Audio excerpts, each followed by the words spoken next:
Ready?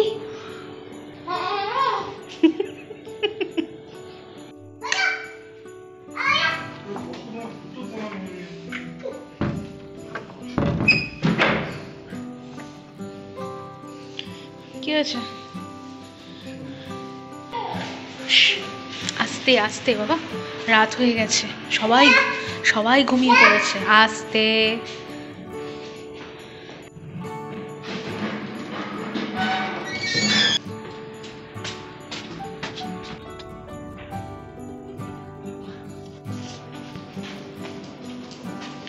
চলো চলো, হাত ধরো হাত ধরো।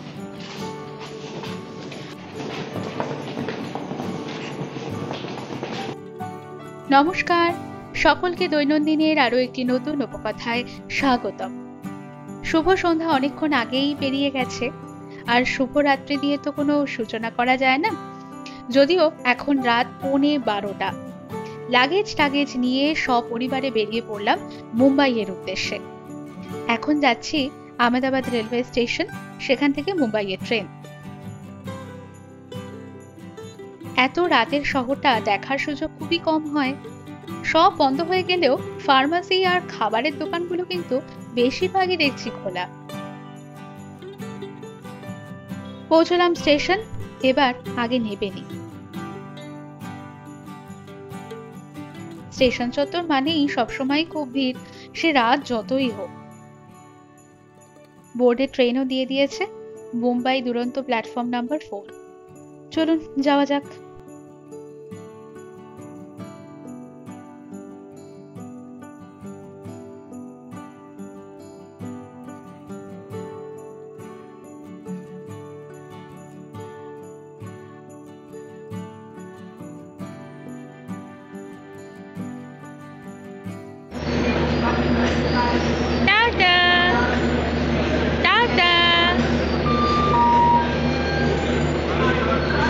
কি গো, ঠান্ডা কেমন? মাথাটা রেখে নাও। এই ট্রেনটা কোথায় যাচ্ছে গো? দিল্লি?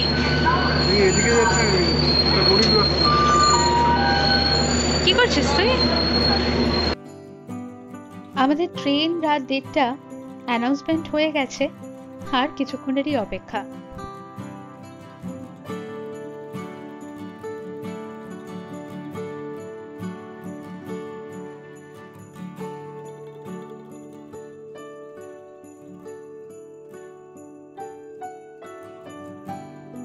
ট্রেনে উঠে জায়গা মতো বসলাম ঠিকই, এই হনুমানটার অবস্থা দেখেছেন? ওঠার সাথে সাথেই খুঁটিনাটি ওর সব দেখা ও বোঝা চাই চাই। যেগুলোতে আমাদের চোখও যাচ্ছে না, সেগুলো ওর ঠিক চোখে পড়ে যায়। ব্যাস, একেবারে রাইট টাইমে ট্রেন ছাড়লো। এবার সোজা সকাল 8টায় মুম্বাই। এই, তুই ঘুমোবি? ঘুমানোর ইচ্ছে আছে?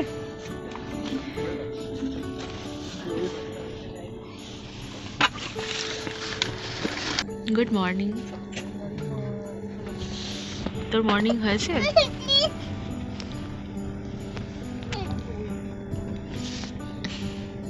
ব্যাস। এখন সময় সকাল 7:30, আর আধা ঘন্টার মধ্যেই নাবার কথা। মেয়ে বেশ তাড়াতাড়ি উঠেই বায়না জুড়লো বাবার কাছে যাবে। আসার পরেই বিপাকে পড়েছে, ভালোভাবে স্পেস নিয়ে শোয়ার জায়গা পাচ্ছে না বলে।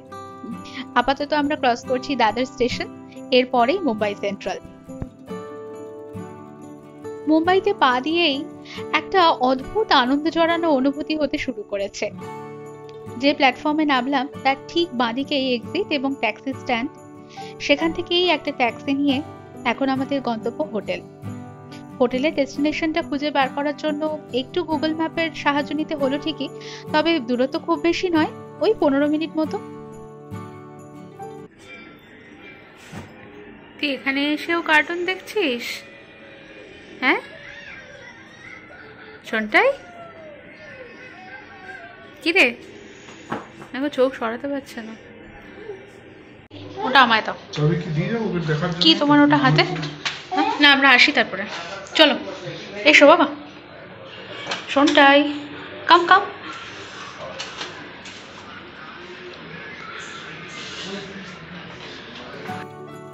যে দাদাটি আমাদের হোটেল পৌঁছে দিয়েছিলেন, সেই দাদাটি আমাদের শহরটাকে ঘুরে দেখানোর জন্য একটা ট্যাক্সিও ঠিক করে দিয়েছেন। এখন এই নতুন পরিচিত দাদাটি আমাদের সারা দিনের সঙ্গী, সাথে কিছুটা ট্যুর গাইডও বলা যায়। গাড়িতে উঠেই আবদার করে বসলাম, যেতে যেতে যা যা চোখে পড়বে উনি আমাদের দেখাতে দেখাতে, সাথে ইতিহাস বলতে বলতে এবং বোঝাতে বোঝাতে নিয়ে যাবেন। যাত্রার গল্প শুরু হলো চোর বাজার দিয়ে। যে জায়গাটি এখন আমরা ক্রস করছি, এটার নামই চোর বাজার। এমন অদ্ভুত নাম কেন তা জিজ্ঞেস করতে বললেন, একসময় নাকি শহরের বড় মাফিয়া লোকেদের চুরি করা জিনিসের রিসেলিং এর বড় মার্কেট ছিল এটা। সাথে এখানে কেউ কোনো গাড়ি দাঁড় করিয়ে রাখলে তার সমস্ত পার্টস ঘন্টার মধ্যে চুরি হয়ে যেত, মোটর, চাকা, হেডলাইট, এইরকম। সেই থেকে নাকি এই জায়গাটার নামই রয়ে গেছে চোর বাজার। বাদিকে এখন যেটা ক্রস করছি, এটা ছত্রপতি শিবাজি টার্মিনাল বা সিএসটি, মুম্বাইয়ের সব থেকে বড় রেলওয়ে স্টেশন। এটা নিয়ে আপাতত কিছু বললাম না, আগামীকাল আমরা এটার ভেতরেই ঢুকবো, তখন অবশ্যই এর ইতিহাস আপনাদের সাথে শেয়ার করব।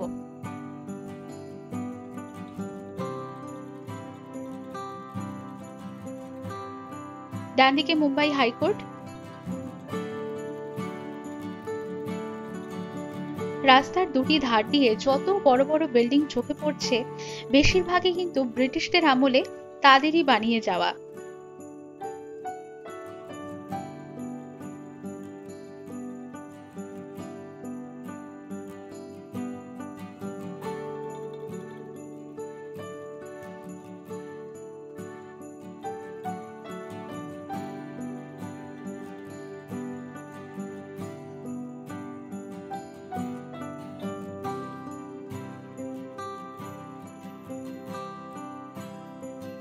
আর এটা ডক্টর হোমি ভাবা স্টেট ইউনিভার্সিটি, মুম্বাই।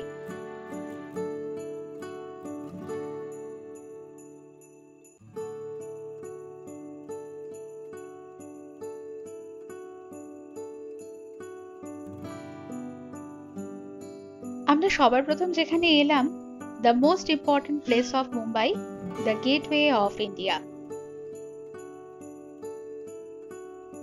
বেশ শক্তপোক্ত একটা সিকিউরিটি চেকিং পার করে ঢুকে পড়লাম গেটওয়ে অফ ইন্ডিয়ার চত্বরে। যত সামনের দিকে এগোচ্ছি, দেখে মনে হচ্ছে যেন স্বপ্ন। গেট অফ ইন্ডিয়া যেটা দাঁড়িয়ে আছে গত 100 বছর ধরে। বাদিকেই চোখে পড়লো স্বামী বিবেকানন্দের একটা মূর্তি, দেখে আরো বেশি ইমোশনাল ফিল হচ্ছে। আর ডান দিকে তাজ হোটেল।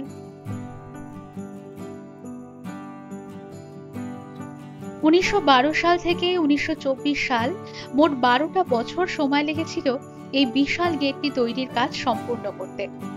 মূলত এটা তখন বানানো হয়েছিল যে ব্রিটিশ কলোনেল বা বড় ব্যক্তিত্ব ইন্ডিয়াতে আসতেন, তাদের ওয়েলকাম জানানোর জন্য। বিশাল সেনাবাহিনীর সাথে এই খোলা চত্বরটাতে স্বাগত জানানো হতো তাদের। আবার ভারতবর্ষ থেকে 1948 সালে ব্রিটিশরা যখন বিদায় নিয়েছিল, তাও এই গেট দিয়েই। সুতরাং প্রচুর ইতিহাস যে জড়িয়ে আছে সে আর বলার অপেক্ষা রাখে না। এটার আর্কিটেকচার নাকি গুজরাটি কারিগরদের দিয়ে বানানো হয়েছিল, তাই কারুকার্যের মধ্যে একটু গুজরাটি সংস্কৃতির ছোঁয়া আছেই। আর এর ইতিহাস নিয়ে আলাদা করে আর কি বা বলার আছে। সব থেকে বড় ইতিহাসটাই তো লেখা হয়েছিল 2008 সালে। তবে এই তাজমহল হোটেলটি প্রথম শুরু হয়েছিল 1903 সালে। এর বয়স কিন্তু হিসেব মতন গেটওয়ে অফ ইন্ডিয়ার থেকেও বেশি। 1903 সালে এই হোটেলের একটা ইলেকট্রিক পাখা আর অ্যাটাচড বাথরুম সহ একটা রুমের একটা রাতের ভাড়া তখন কত ছিল জানেন? মাত্র 13 টাকা। ধরে নেওয়াই যায় এখনকার হিসাবে প্রায় 13,000 টাকার সমান। আবার এই হোটেলটাই প্রথম বিশ্বযুদ্ধের সময়কালে পুরো একটা মিলিটারি হসপিটালে কনভার্ট করা হয়েছিল। সত্যি ইতিহাস কত রহস্যময়, তাই না? এটি তাজ হোটেলের আরেকটি টাওয়ার, তাজমহল টাওয়ার। পাশেই রয়েছে ছত্রপতি শিবাজির একটা মূর্তি। চলুন এবার বেরোনো যাক। বাই দ্য ওয়ে, ঠান্ডার নামগন্ধ তো এখানে নেই। বেলা যত বাড়ছে গরমও ততই বাড়ছে।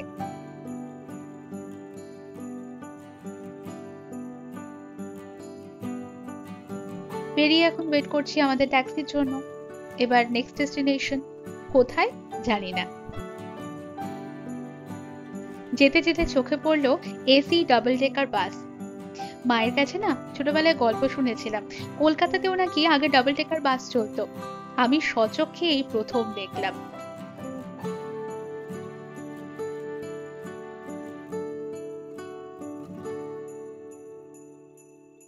তবে যেতে যেতে বহু প্রতিষ্ঠিত বিখ্যাত মানুষজনদের বাসভবন দেখার যে সুযোগ হচ্ছে সেটাও কিন্তু বেশ ভালো লাগছে। কলকাতায় যেমন গড়ের মাঠ, এখানেও তেমনই ক্রিকেটের প্র্যাকটিস চলছে।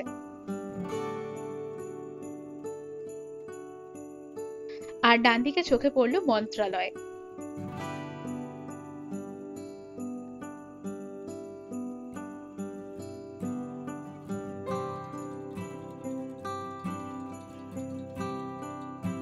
চলে এলাম ঠিক সেই জায়গায় মুম্বাই শহর বলতেই প্রথম যেটা চোখে ভাসে, মেরিন ড্রাইভ।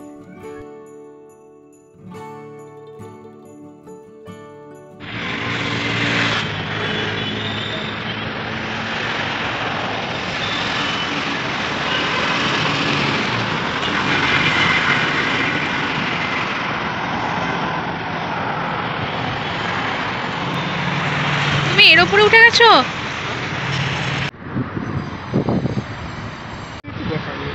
হ্যাঁ, এইটাই সেই।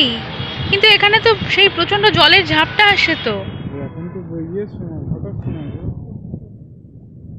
জেগে আছে মানে ভাটা। সন্ধ্যেবেলার পর থেকে মনে হয় এটা বেশি আসে।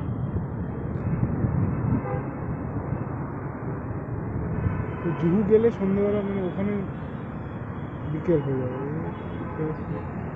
বিচে গেলে সন্ধ্যাবেলা ছাড়া যাওয়া যাবে না, তাহলে মজা আসে। আমি বলেইছিল জুহু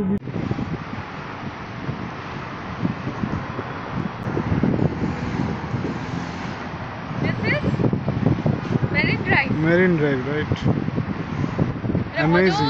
ছবিতে, সিনেমাতে আমরা এই জায়গাটাই দেখেছি, এই জায়গাটাই। আর মুম্বাই বলতে বোধহয় সবার প্রথম এই জায়গাটার কথাই সবার চোখে ভাসে না একটা ছবির মতন।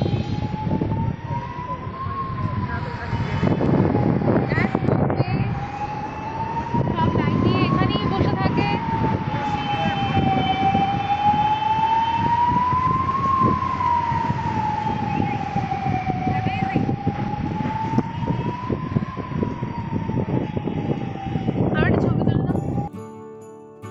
ভর দুপুর না হলে সত্যি এই জায়গাটাতে আরো কিছুক্ষণ সময় কাটানো যেত। অগত্যা চলে আসতে হলো। এবার ডেস্টিনেশন হ্যাঙ্গিং গার্ডেন। যত উন্নত শহরই হোক না কেন, একটা জিনিস কিন্তু বড় ভালো লাগলো, পুরো শহরটা জুড়ে প্রচুর গাছপালা আর সবুজে ভরা।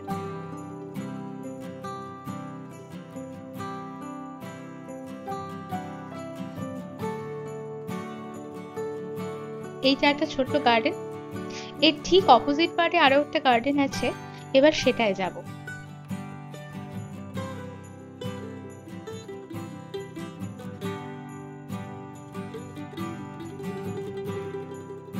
এই গার্ডেনটি হ্যাঙ্গিং গার্ডেন।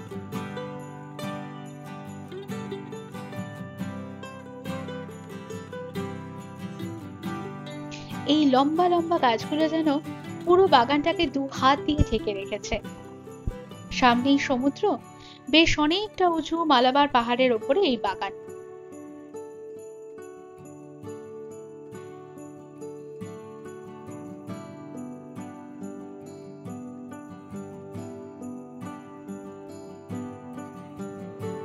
এইটিকে নাকি বলে বোট হাউস। কেমন সুন্দর দেখতে। ওপরে ওঠার জন্য পাশ দিয়ে সিঁড়ি, একটা ছোট্ট ঘর। এটা সামনে দাঁড়িয়ে ছবি তোলার বড্ড ভিড়।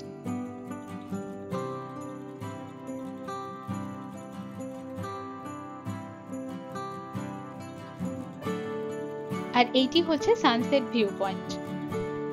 গার্ডেনটা ঠিক পাশেই প্রমোদ নাভালকার ভিউইং গ্যালারি। এবার এটা একবার ঘুরে দেখি।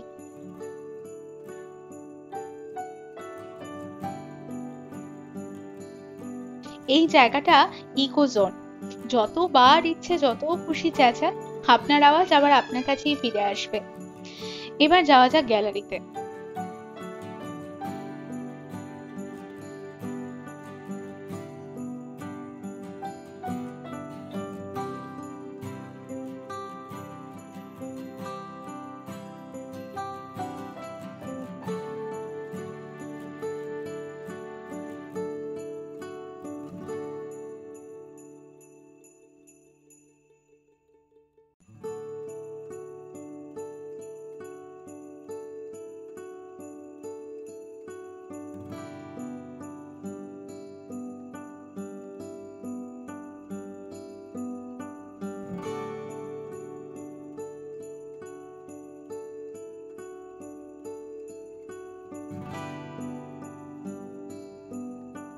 থার্ড ফ্লোরে উঠে যেটা বুঝলাম, এটাকে একটা ভিউ পয়েন্ট বললে বেশি ভালো হবে। পরপর 4টে টেলিস্কোপ রাখা আছে, এখান থেকে সমুদ্র সহ পুরো শহরটা অনেকটা অবধি দেখা যায়। চলুন, এই দিকটা তো হলো, এবার নেক্সট কোথায় যাওয়া যায় জিজ্ঞেস করতে হবে।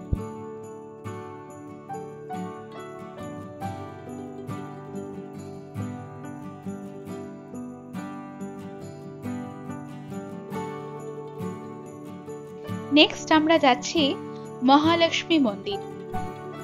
এখানকার বেশ বিখ্যাত। যেতে যেতে চোখে পড়লো ধনকুবের মুকেশ আম্বানির বাড়িটি।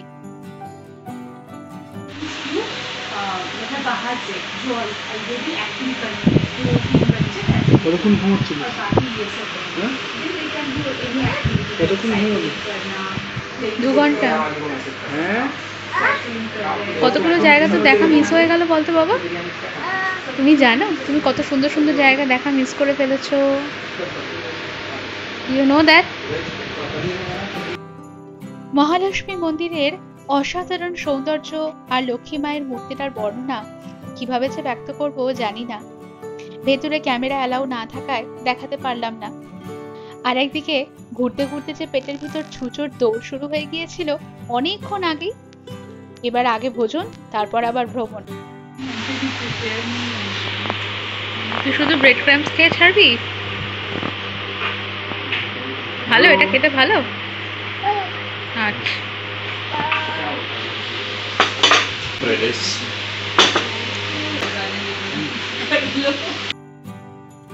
এটা কি দেখে চিনতে পারছেন?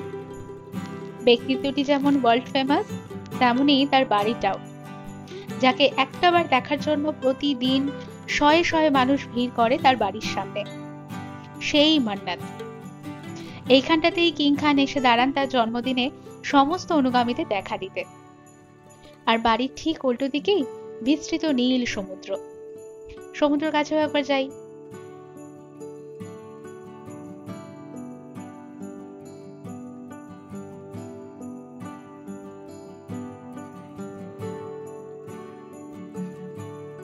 জোয়ারের সময় হলে জল যে কতটা এগিয়ে আসে এই জমা জলগুলো দেখলে আন্দাজ করা যায়।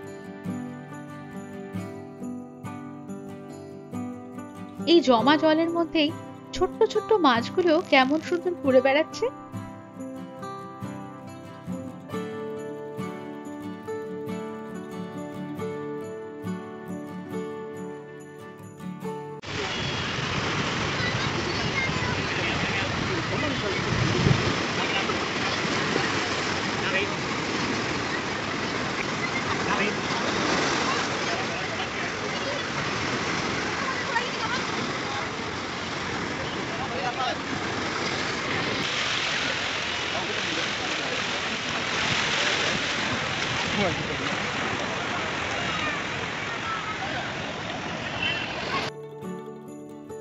মাঝে সিদ্ধিবিনায়ক মন্দিরটি দর্শন করলেও একইভাবে ক্যামেরা অ্যালাউয়েন্স না থাকায় আপনাদের সাথে শেয়ার করতে পারলাম না। সোজা চলে এলাম জুহু বিচে।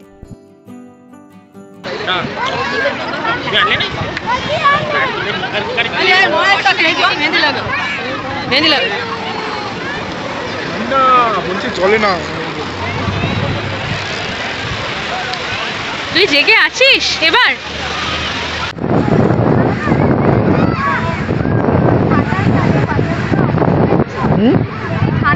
বাচ্চাগুলোর অবস্থা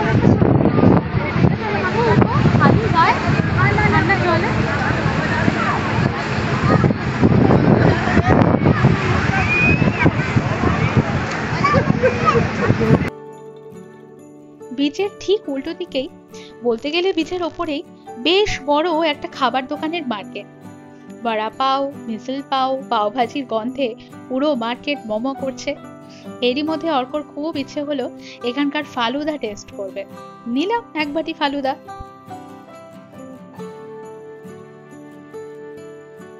আস্তে আস্তে সন্ধে গড়াচ্ছে।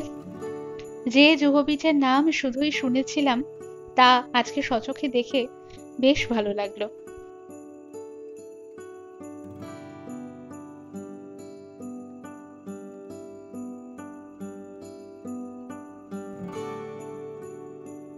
জুহু থেকে সোজা চলে এলাম Bandra Worli C link.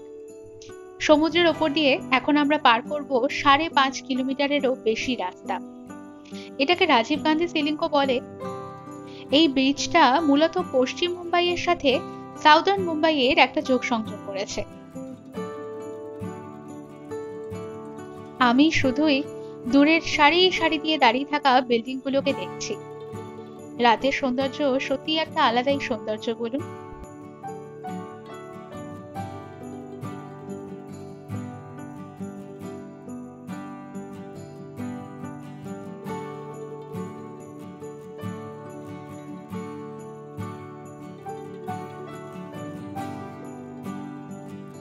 Ceiling cross করে চলে এলাম ঠিক উল্টো পারে। রাতও বেশ অনেকটাই হয়েছে। গতকাল সারা দিনের পর সারা রাত জার্নি করে আজ সারাদিনের লম্বা ঘোরাঘুরির শেষে এখন আমরা তিনজনই বড্ড ক্লান্ত। এবার হোটেলে ফিরব। আপনাদের ভিডিওটি কেমন লাগলো অবশ্যই জানাবেন। আজকের মতো তাহলে এইটুকুই। আবার দেখা হবে আগামীকাল আরো একটা নতুন ভিডিও নিয়ে। ততক্ষণ সবাই ভালো থাকবেন, সুস্থ থাকবেন, চ্যানেলটিকে সাবস্ক্রাইব করে দেবেন। শুভরাত্রি।